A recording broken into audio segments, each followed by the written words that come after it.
Hi, this is Michael Shurkin, and welcome to my YouTube channel, Pax Americana, a conversation about world affairs, global conflict, military strategy, and anything else that happens to be on my mind. So, what should Americans, or really anybody else, know about Africa? Most Americans, frankly, don't know anything about Africa because all we know about it comes from the headlines or media depictions. So, we read about famines and wars, massacres, genocide, that kind of thing. Or maybe Africa is where Jack Ryan rescues hostages, or it's the backdrop to a war movie like Black Hawk Down. And this is grossly unfair because imagine if all one knew about America was reading about gun violence or seeing images of the imagine if all one knew about Philadelphia, for instance, where I happen to be from, was seeing images of fentanyl addicts in the Kensington neighborhood. I mean, all of this is a radical distortion of reality, and most Americans, 99.9% of us, I'm sure, can tell you that this is just not a reflection of our lived reality. It's a similar kind of thing for Africa. For most of my career in the world of national security, I've been working, at least in part of the time, on Africa, in Africa, with Africans. Many of the countries and many of Africa's people have become really very familiar to me and very dear to me, and become something of an Africa evangelist. I'm obsessed and fascinated, and I think you should be too. Um, so while it's true that professionally, most of the time I have focused on the bad stuff. I mean, when I was in the CIA working in Africa, of course, I paid attention to terrorists and to rebel groups and coups and that sort of thing. But in order to do my job well, I had to understand the larger context. And indeed, by virtue of working on Africa for a while and reading everything I could get my hands on, going there, talking to people, etc., I was able to get an appreciation of the larger reality of Africa, the reality that's much larger, much richer, much more complex than the kind of thing that we read about in the headlines. So let's get back to my question then. What should Americans, or indeed anybody else, know about Africa? I'm going to boil this down to five major points, five things you should know about Africa. First, Africa is a lot bigger than you think. So let me show you here.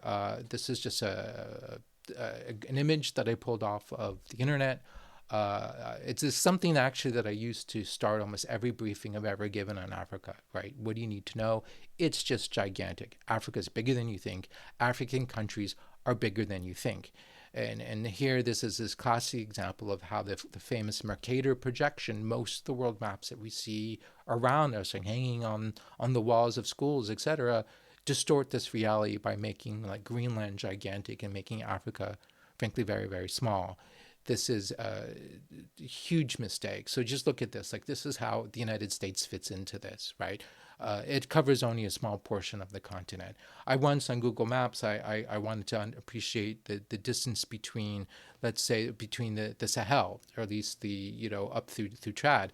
So I measured from the coast of Mauritania, right on the Atlantic, to Abéché, which is on the border between Chad and Sudan, more or less. The distance is basically exactly the same as the distance between San Francisco and Philadelphia. I mean, this is gigantic. And bear this in mind when you think about like military operations. So the French had about 5,000 soldiers in the Sahel, in this area that extends from San Francisco to Philadelphia. So think about that. What can 5,000 troops accomplish in so large a geographic area? And even when you break it down to the smaller component bits, like Mali itself is absolutely gigantic, right? The northern Mali is roughly the size of Texas. That's just northern Mali. That's just half the country, more or less. The spaces are vast. Everything's vast. This is also important when you read about something that's bad, to know that just because something's bad here doesn't mean things are bad here. I mean, think about it even in terms of America. I recall during 2020 when there were riots and people, particularly on the right, were saying to me on Facebook, "Oh, it must be really life difficult in Washington D.C. because the city's burning." In reality, the city wasn't burning. There might have been a problem in one block, right? One block, one area on this corner, there's a problem. But of course, that's filmed and that's magnified, and everybody assumes that this is sort of the way everything is. Whereas just a few blocks over, it's absolutely quiet, and people are sitting around enjoying their coffee at the cafes or whatever. Everything's fine, right? And it just so expand this and just imagine when you're talking about countries that are this big in a continent that this big, such that the bad things don't necessarily affect life anywhere else, right? Just outside of a very small radius.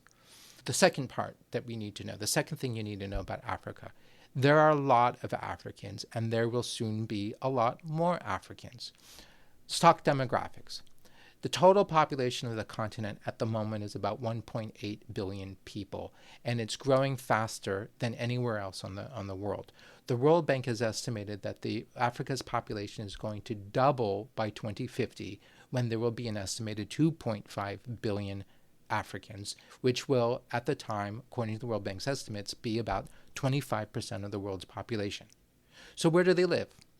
Here you can see, this is a list of the world's Africa's most populous countries.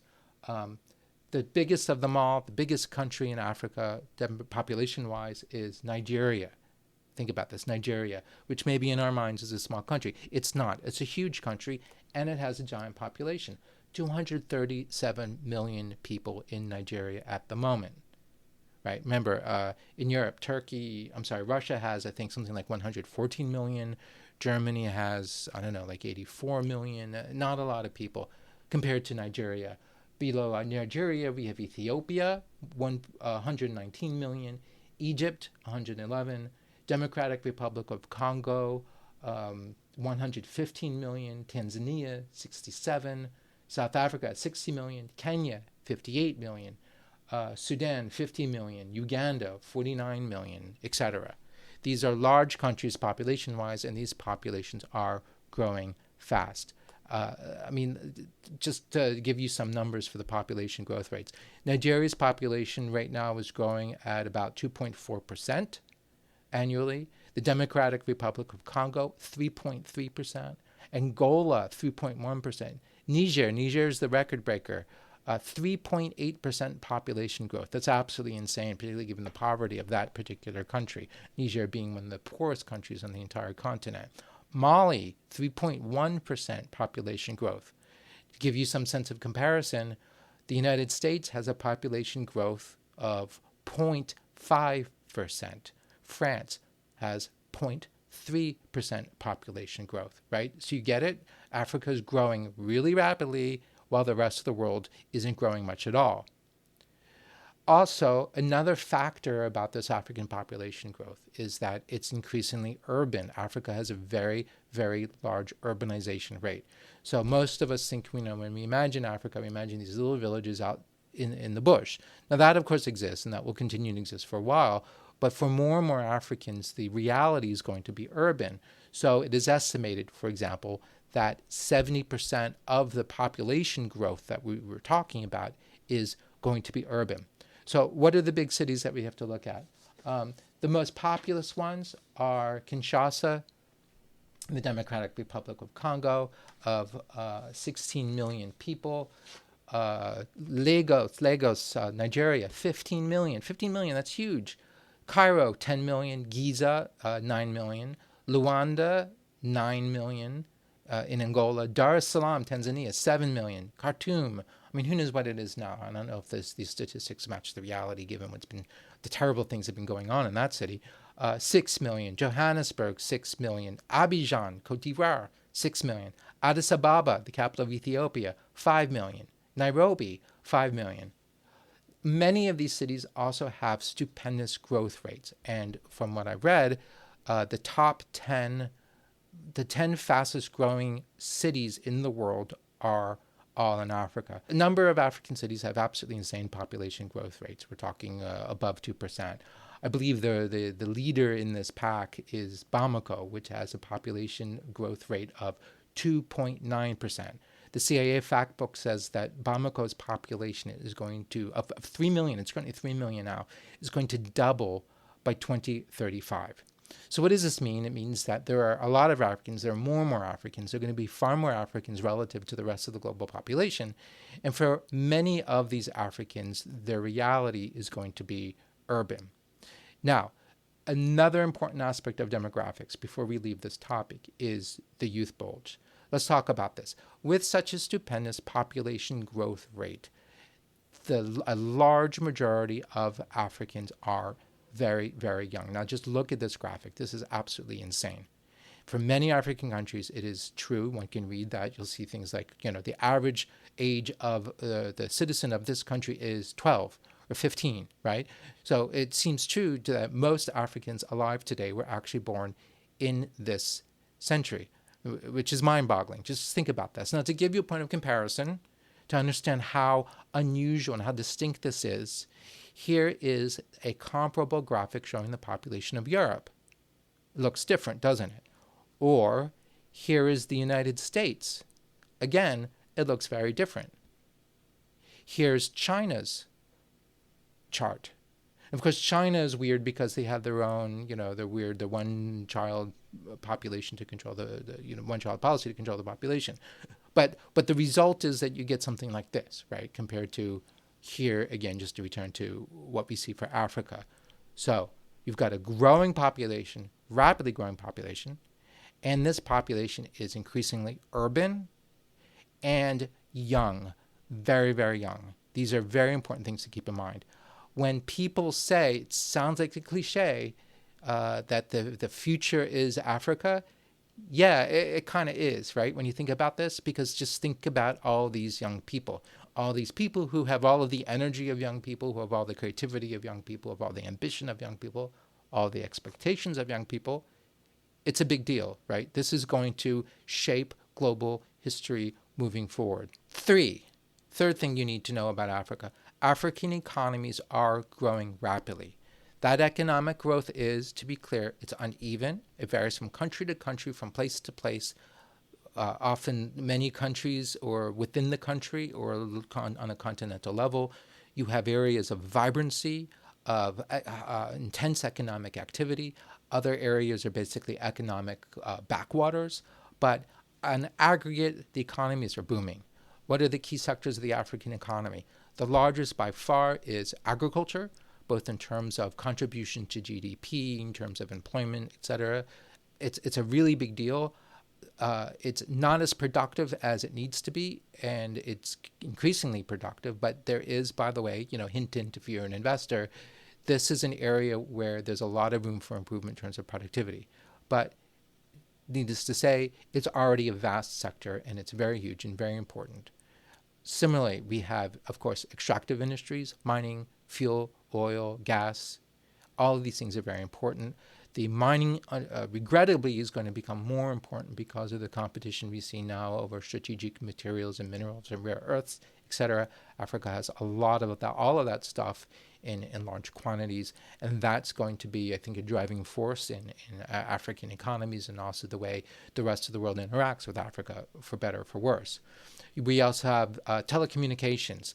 Africa, it's an overgeneralization, but basically Africa has skipped a generation in terms of telecommunications. So after failing to build out the kind of landline, copper wire phone network that we have in the United States, they've just skipped to the mobile networks. And now mobile networks, which are increasingly large, increasingly powerful, they're expanding, they're increasing their penetration. And the combination of the mobile networks and the smartphone means that we have this incredible situation where now hundreds of millions of Africans, through their phones, have access to, they can communicate, they have access to information, they have access to services. It's a huge deal. This is also fostering now a very hot industry in Africa, e-commerce. Also, we have electronic forms of payments. All of this is huge. So electronic banking, electronic commerce, all of this is rapidly increasing. We also do have industry, and this is something that we tend not to talk much about, but African industries are alive and well. What Africa failed to do was what they tried to do in the 1960s, when a lot of African leaders had basically socialist models of modernization, where they tried to steal a page from the Soviets or the Chinese and kind of force march African economies into the industrial era through in some cases even collectivization, but through just the creation of state-owned industries and enterprises and power stations, et cetera, et cetera. It failed for a variety of reasons. And as a result, so industry kind of failed, but it's alive, it's growing, it's happening in bits and pieces. Some of it is a function also of infrastructure. Some places have more, some better infrastructure than others. Ethiopia, relatively speaking, has a decent infrastructure, at least in some areas. It has a lot of power, increasing amounts of power thanks to its dam. We have industry in Ethiopia. There's industry elsewhere too. It's not just Ethiopia, Nigeria, really everywhere. But so it's not the kind of takeoff, the industrial takeoff that we saw in Japan and Korea and China in the 50s and 60s, but it's there, and it's an important part and growing part of the African economy. 4, Africans are nobody's fools. Now, what I mean by this is the following. Africans lived through colonialism, and they really did not like it. They also lived through, far more relevantly, I think, they lived through the Cold War, and they did not like that either. In the Cold War, Africans were used as pawns. They were used as proxies. Everything about them, their countries, were instrumentalized to serve the interests of the great powers, the United States and its allies, the Soviets and their allies. And as a result, this terribly distorted African economic development, it distorted African political development. It really made things bad. It was a bad thing for Africans. And they remember being used as pawns. They remember being used as proxies. And also, part of this, the experience comes from the fact that African countries, after becoming independent, and most African countries became independent more or less in 1960, they, rather than being able to just get up on their own 2 feet and chart their own independent, autonomous course, they attempted to do so in this Cold War context in which outsiders were intervening in their countries, in their politics, and in their economies in ways that ultimately derailed whatever it is they're trying to do or undermine whatever they're trying to do. So it was grossly unfair, and I think it's not inaccurate to say that Africans perhaps bear a grudge, but they've learned a lesson or two. And what this means in terms of their interactions with the rest of the world, including the United States, is that they will not be talked down to, they will not be condescended to, they will not be anybody's fools or pawns. They will chart their own course, exercise their agency to extract from all the competing partners out there, the Americans, the Russians, the Chinese, the Turks, whomever, the best possible deal for them. They are pursuing their own interests. So what it means is that any attempt to create any kind of us versus them dichotomy, like you're either with us or you're with China, or you're either with us or you're with Russia, by and large, just not going to work. First of all, the more we say it, the more we try to impose that, the more they're going to push back. But also, that's just not how it works. 5, this will sound weird, but it's very important. It'll sound trite, but it's true. Africans are humanity. Now, what do I mean by that? Think about it this way. I mean, technically, all of us are Africans, right? We're all descended from Africans. At least this is what the anthropologists tell us. We all descended from, the Rift Valley in Kenya. And this means that within the diversity of Africa, within African DNA, you are going to find the entire gamut of the entire expression of the human race, the entire expression of humanity, the good, the bad, the ugly, right? The kindness, the cruelty, the industry, the laziness, the this, the that, like it's all there. So whatever we think about the life, the humanity of any country, of any people, it's all there. It's all to be found in Africa.